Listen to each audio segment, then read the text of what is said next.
my screen.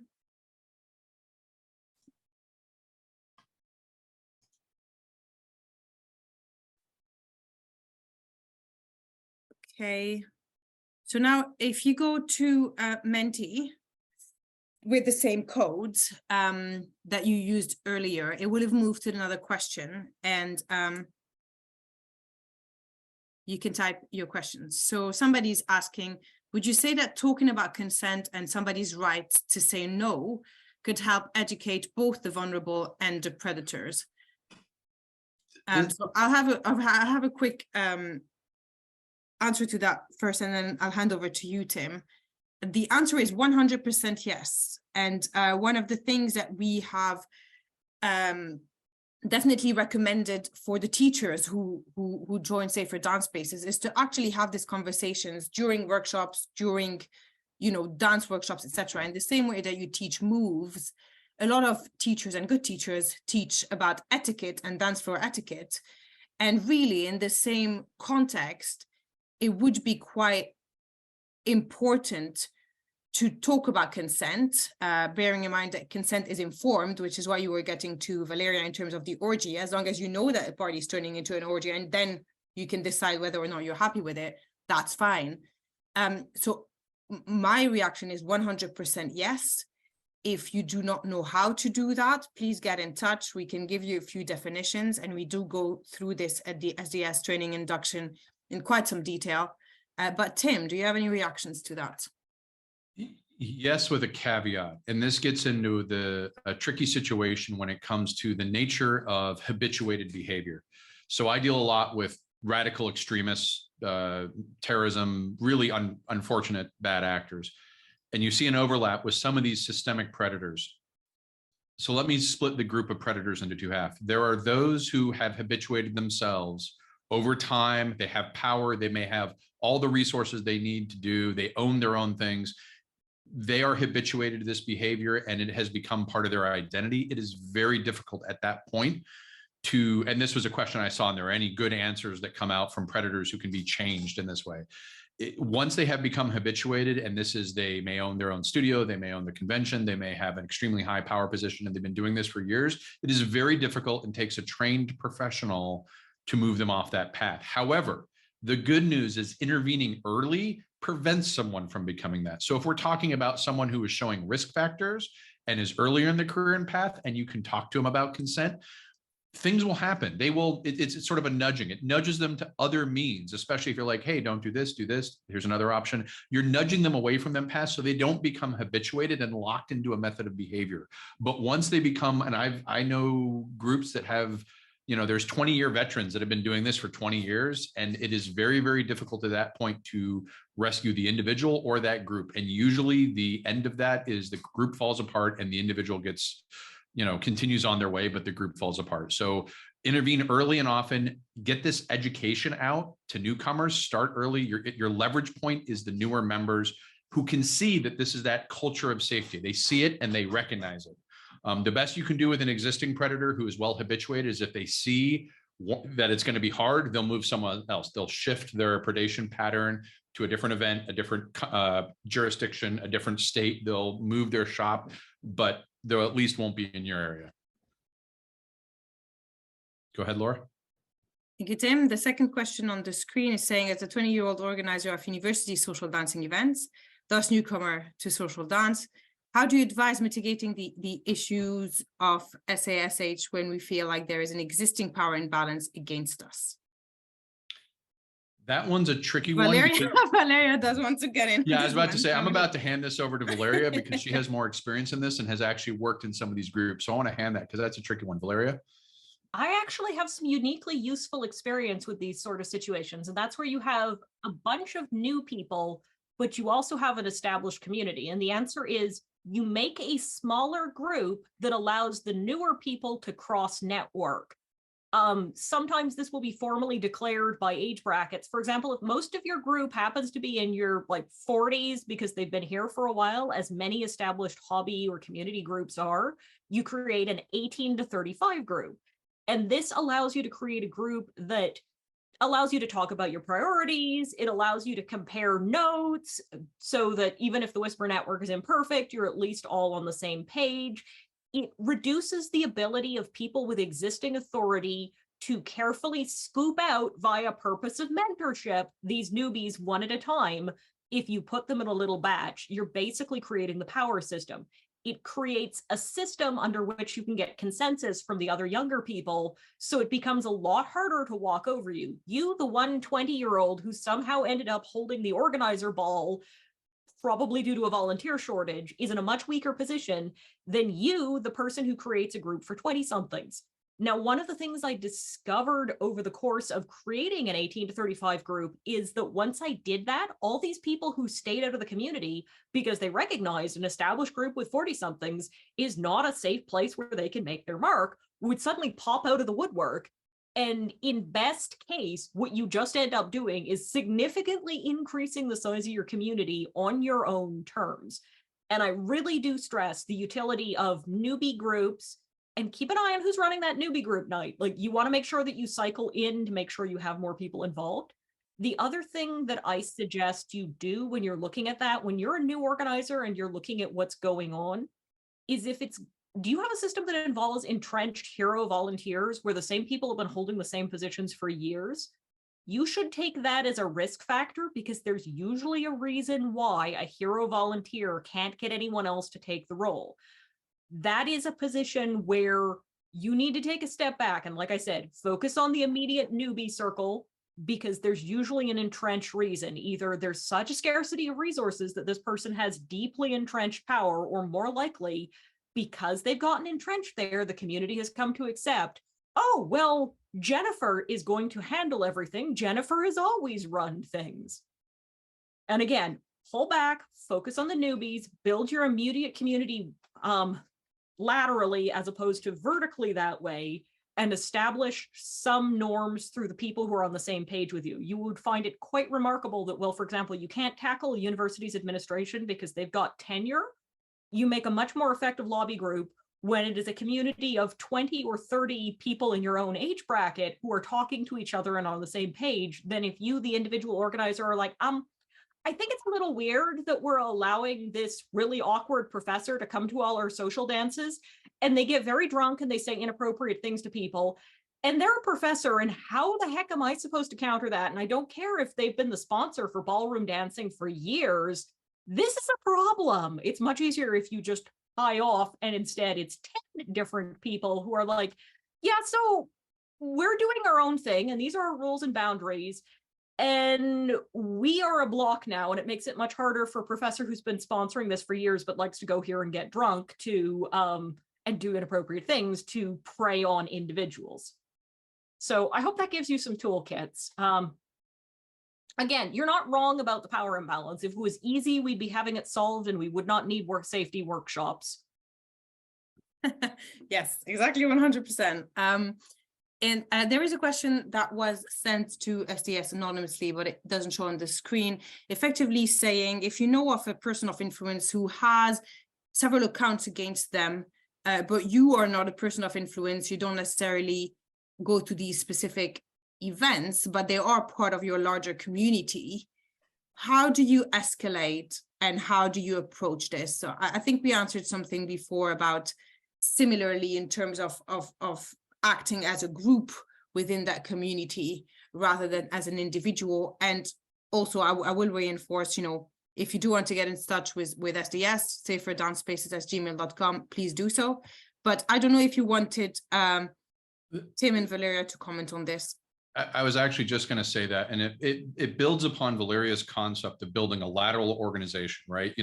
When the young people, they build their own group, having independent outside groups that aren't part of the existing power hierarchy of any group, like SDS, is incredibly useful because it gives you an avenue to raise, and you see this all the time, right? This is not unusual in any sort of safety culture to have external oversight, monitoring, independent groups. Wherever you go to safety, this exists, where there's people who provide things, and then there's an independent group who people watch the safety of things. SDS can play, or other groups like that can play a powerful role in receiving those complaints and bringing that heft and that organizational experience and those resources to say, we know how to do this, or we can put you in touch with someone who can help out, facilitate that interaction. It's very difficult when you're on your own to find those connections. So having these third-party groups out there is incredibly helpful. And I don't know if SDS has an ability to respond to complaints like that you want to talk about here, or. So we do, when we do receive firsthand reports, and when we do receive firsthand reports, we effectively investigate them. And then, yes, we do have a way of operating within the SDS memberships on this. So the first step would be to email us and have a conversation with us on that topic. Right. I am conscious of time and we have 4 minutes left. So we're going to take the last question, which is on the screen, which is, can a predator change? And then Sonia is going to drop in the chat a few links, including the Facebook page for SDS, the email for SDS, the Insta page for SDS, and the next induction training for SDS as well, for those who want to join SDS and become a member. But very quick answer to that last question before I close this event, and thank you all. Do we think that a predator can change? I think I know your answer, Tim, because you almost answered this earlier saying it depends, but go on. I want to leave on an optimistic note. It is very difficult to change a systemic predator, and you have to be cognizant of the risk during that. So if you are a trained professional, psychologist, counselor, therapist, counter-radicalization, you may have a shot with the habituated. The question is, none of us are those people. I work in counterterrorism. You will not find me trying to de-radicalize people on my own time. I know that as a professional activity, and the risk I get it wrong is too high. So the way I look at this is, yes, it's possible. We never want to exclude that opportunity, but weigh the risks of what will happen while you're trying to rescue or save that person to the broader community. And the optimistic message is, you don't always have to change the predators to make a change. They operate in an existing environment. We've talked about the risk factors. As you change those risk factors, it's like removing the hunting area of a predator. It reduces the pool they have to prey upon. If they can't prey upon anyone, they may not have changed, but the new victims stop coming out. That is a sufficient enough goal while the trained professionals try and redeem that person. That's sort of what I aim for, is isolate this person from committing harm. And once they're isolated, then you can talk about redemption. But the first thing is harm prevention for everyone else. Yes, 100% focus on prevention rather than response, but have a reporting system, have a means for response, and have an open door for potentially changing. And we have even within SDS conversations with predators or people operating clumsily, so potentially predators on the way, where awareness and education can make a difference. So it does very much depend on where on the spectrum of harm you are operating, and whether you are, as Tim called them, a systemic predator or not. We only have 2 minutes left, and we do want to close this on time. Sorry, Lara, before we close, we've obviously got the poll. We haven't had everybody respond to the poll, so we've only had 18 out of 28. So if everybody can respond to the poll, hopefully they've seen something flash up in front of them. So you've got the 3 questions about whether the information on risk factors of harassment and sexual assault in dance spaces was useful or helpful. The information on the pathway to harassment and how systemic predators, broken stairs, emerge over time was useful and helpful. So it's going up to 20. That's great. Thank you. There's still 8 more people that haven't responded. And the information on the pathway to harassment, and the information on actions you can take. So I'm feeling like we've got a mix we can share. We're happy to share. We have some people that don't agree that it was helpful. And again, there is going to be a survey that comes at the end when you close this. So if there's things that you think we could do more of, again, this is the first time we've run this session. So we really welcome your feedback on what more we could do. If there's more opportunity, obviously, to discuss some of these topics. I know, obviously, there's been a lot of information shared and lots of questions, which we haven't got through. And I don't know how you feel, Tim and Valeria, if we wanted to quickly go through those questions, if those people that want to drop off, because I'm keen to make sure that we do answer some of the questions that have come through the chat as well. So I think we'll close it at 21, still 6 more people, but obviously we're running out of time. So we're going to end the poll. And I will share the results as well. Okay, so I don't know if you want to go through this, Tim or Lara, or I can kind of read through it. So I'm trying to get, there are a few reactions rather than questions. We touched this, people asking to collaborate amongst each other. That is great. And then we have a question about what if the predator is the teacher? And by the way, I'm fine staying longer if people want to stay on, so that's fine. I think that's a common occurrence. It's unfortunately, when you look at these opportunities for power, it'd be very hard. Think about a studio where a teacher's heavily against this. They have a very safe culture. They have a very informed culture. They have an education culture. It'd be very difficult for a predator to arise in that. You're going to have certain studios there where the predator is the teacher. And I'm not sure of the relationship between teachers and studios. I don't know if someone owns their own space, but a teacher has risen to have sufficient power over others. They have that supervisory power where they can say, I want you to do this move again. And that's completely fine because that's part of teaching. The problem is when that power accumulates, it's about that imbalance of power. So again, don't think about this as a stranger on the outside who's lurking. These could be teachers, these could be event organizers, these could be heavy volunteers. And I'm not saying that to say go out and find every event organizer and point a finger at them, but the access to power is what enables the predation. It's that power over others. So absolutely keep in mind when you're evaluating these complaints, what is the power relationship? And teachers might be abusers too, often are, unfortunately. And actually linked to that, somebody is asking us, what if the teacher talks about consent, etc., but actually has different ideas as to what consent means? So for example, what if they think that everyone is into them? This is where self-motivated reasoning becomes a huge barrier to safety. And I often talk to guys to get out of your own head for a little bit, you know, and stop like thinking this is about how cool you are and think about that community safety. Like, what would you want everyone to act if you didn't know who it was? And you'd probably say, yeah, we want people to act this. So get out of your own how cool I am or how into I am. Often the existence of standard definitions of safety depend on the nature of the culture of the community. Valeria was talking about alternative sexuality communities. They have done a ton of work in this, and you will find fairly consistent definitions, vocabulary and terminology about what consent means because they've spent a lot of time working on it.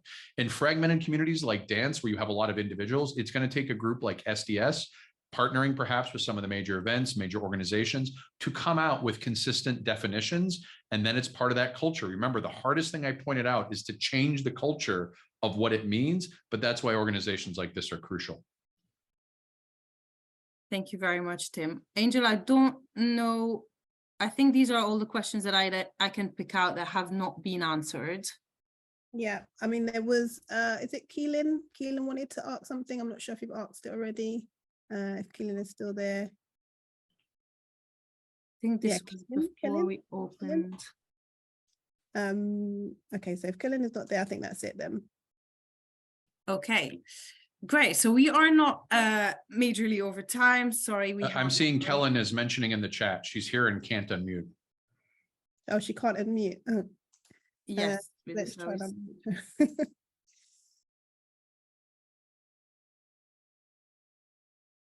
And in the meantime, Tim, could you and Valeria, could you recommend resources for reporting and documentation that are potentially in the public domain for people to look at?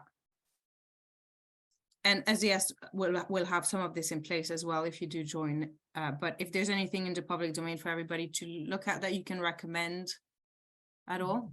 There's a lot of resources for what constitutes good reporting and documentation. I don't know a lot of ones I can point to and say, here's the form, because that is community specific, but we can include some in the infographic we're putting together. Yes, yes. And I just think to the remind key everyone, thing is consistency within the community. So if SDS can lead the way and say, this is what right looks like, that becomes a standard. It's going to look different in the military. It's going to look different in the workplace, but having something that people can look to. And I wouldn't necessarily think that the military or a big company has all the answers, because clearly they don't. So it may be something that you're able to develop, customized to your community. Okay, Yes. Kellen, you should be able to speak now. I can. Yay. Hi. Thanks, everyone. No one who organizes events or teaches wants to take any of this on. And so like, as just a community, we do have a level of organization, and we've started doing at our kind of like self-led socials, we've started doing little like 15-minute consent practices, feedback practices, stuff like that.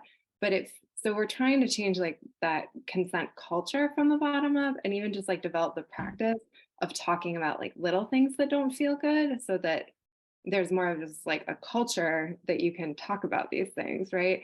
But it seems like trying to take on any sort of reporting system, like it just seems like we don't have the effort, the infrastructure, or the power. And so I guess I'm just curious, like for kind of bottom up led things, do you think like just focusing on culture with no enforcement is kind of the way to go? Because it just seems like logistically impossible and like energetically overwhelming. It's a trade-off. So with investigations, there's a lot of technical complexities. I have done a lot of investigations myself. I have skills in it. It's not something that's easy, and the risk is it burns volunteers out. If you are not psychologically trained, it is extremely painful to go through where everyone on both sides of this question is someone you know. And that takes training and things. Culture can be the most effective thing, but it is often one of the slowest things. So, it's a trade-off of how fast do we need to be. Culture is the rising tide, right? It will permeate all things and help.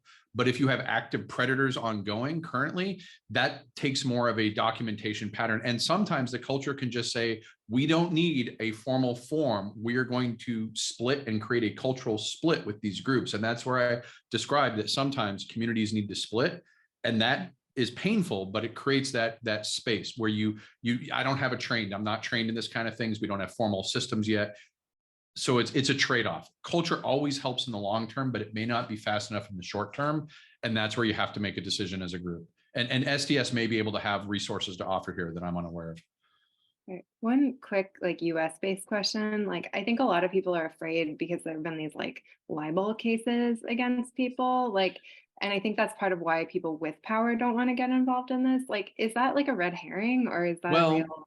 So hashtag not legal advice. I have, because of the firm that I work with, that Valeria and I work with, we often are studying terrorism, radicalization, mass violence. So we have on retainer a lawyer who specializes in liability. It is not a complete red herring, but it is often used as a threatening gesture. And I think this is a whole topic in and of itself. But one of the things that I often see is that volunteer communities sue a beggar, get a louse. You're not going to have the resources to even take it to court.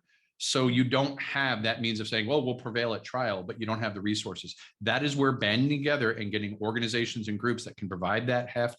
And think of it as deterrence, less about who's right and who's wrong, who will win, but deterrence. Will someone want to sue an international organization with 10,000 members versus picking on the one person they think they can isolate? That's where banding together helps. But this is not legal advice, and it does vary by not just topic, but even state level liability laws. I could go into that, but it's going to take like an hour. Cool, thanks. We do have one last question in the anonymous one that is saying, what if the predator is a friend of a teacher and the teacher believes that the offender can change if explained what behavior is not allowed? Should we worry about actually feeding the offenders the tools by explaining all of this stuff? Okay, good question. First of all, that teacher, this is what frustrates me is that, and this is why I say that the concern with saving the predator often looks the harm they're doing. And it's making a choice to say, I'm going to prioritize restoring this predator perhaps, or redeeming them versus the ongoing harm. That needs to be a frank conversation with the teacher of, and put it in a different context. If you had a broken stair that was taking a promising dancer and they tumble down it and break their femur or their leg and their career, would you still tolerate that? Because in some cases, these events can shift promising dancing, they have huge tails. So getting with that teacher and having them understand the harm and the risk, there's, it's always tricky, but it needs to be had as a conversation. I think the question of restorative justice, I think, over tilts, and often you hear it from men, and I hear this all the time from men, is like saying, you know, well, what about the predator? How do we restore them? It's like, once they're isolated and not harming people, then we can have that conversation. And also, it's Until not then- one or the other, right? Yeah, it's a trade-off. And What was the second part of the question? should we worry about explaining all of this to them in detail so that they are effectively perfecting their craft by knowing more? Not particularly. I've worked with a lot of predators. They are not evil geniuses. It is a adapted behavior which they become habituated to. Sometimes they don't even realize they're doing it. They're not twirling their mustache and saying, I'm getting away with this. They just think that they're right or what they're doing is not wrong. Therefore, they are largely oblivious to these things. And what I would be careful of is reporting systems and complaint systems that penalize rumor mongering, gossiping, accusations. Like, those are the ones they will get involved with and use to retaliate against. So if they have a formal position and you have a mechanism in your formal organization to punish people for making accusations, or I've seen it before, they say rumor mongering, like you can't, that's a bad thing. They will use those against it. So it's not things like consent culture, behaviors of predators. Those aren't the risk. Having rules that allow people in power to retaliate, that's the risk. That's the one you have to watch out for. And it may be completely inapparent how they're connected, but you've got to watch out once a complaint is made that this person is not using the organization against it, or that your organization does not have those kind of retaliation opportunities. I would also back up Tim, especially on the first part of what he was talking about, that if your instructor is like, this is my buddy and I don't want his dancing career to be ruined, even though I know he's caused harm and he feels very badly about it. If he genuinely loved his buddy and wanted to help his buddy reform, it would not be putting his buddy in an environment where his buddy could end up doing this again. Being a predator is not good for you. Of all the people I've dealt with who've sexually harassed or done sexual assault, I would not describe these as happy people. Not as in, oh, poor them, we must think of the poor, poor predator, but rather perpetuating this system is like taking your alcoholic buddy to a bar and being like, well, I'll just make sure they won't have another drink. I'll just maintain the system exactly as it is, where everyone has to drink. And that's not to say that predation is a form of addiction like alcoholism.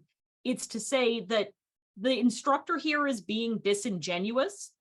If they cared about their predator buddy and they were thinking about their humanity, they would be thinking a lot more about, so one weekend a month, I'm not available to teach because I'm spending some one-on-one time with my predator buddy, so he won't become suicidally depressed because he's socially isolated, because he can't be in this community anymore, because he has a long tail effect that if we keep him here, even if he never touches another person, he's going to create this big question mark about how much the community is going to tolerate it. And most communities are not equipped to police the behavior of an individual once they've shown that they'll do something terrible. So if instructor wants to go out and go fishing with their predator buddy, and they want to make sure that nobody interacts with said predator buddy ever, that's very magnanimous of them. But if instructor is like, oh yeah, but I'm going to continue to allow predator buddy to continue going to my events, but it's okay, I'm there, I'm going to supervise them. And if they say anything wrong, I'll be the first one to call them on it because I'm their best friend. You know me, I'm a feminist, I am anti-abuse, I recognize issues, I will never allow this. I protect and believe women, LGBTQ plus people. I care about this. So this is my friend Dave who abuses those groups. He will be at all events. And no, I will not be literally keeping a leash on him. You're just going to have to depend on my dignity. And if you question it, you are questioning my integrity as an activist. Yeah. So you can just confront that directly if you have to get into an argument with this person of that's silly. That's an incredibly silly solution to their problem. They are not proposing anything that will help. They are saying, I will continue to allow this problem to exist. I just want to use my integrity. And the answer is, you have no integrity, instructor. And again, that goes back to form groups laterally with your community to push back against these individuals, discourage single point volunteers to be in a position where they can say, well, of course, if you want this dance class to happen, my buddy here, who's known for really, really being gropey or really, really always being in the middle of orgies that go wrong or whatever it is your local community has to be involved. Like, no, you're going to have to push that instructor out of that role if they are going to be like, the price of my volunteering, the price of my class is that I have to have think the metaphor this way. They have a dog that bites people and they refuse to teach a class unless the dog that bites people is permitted to attend.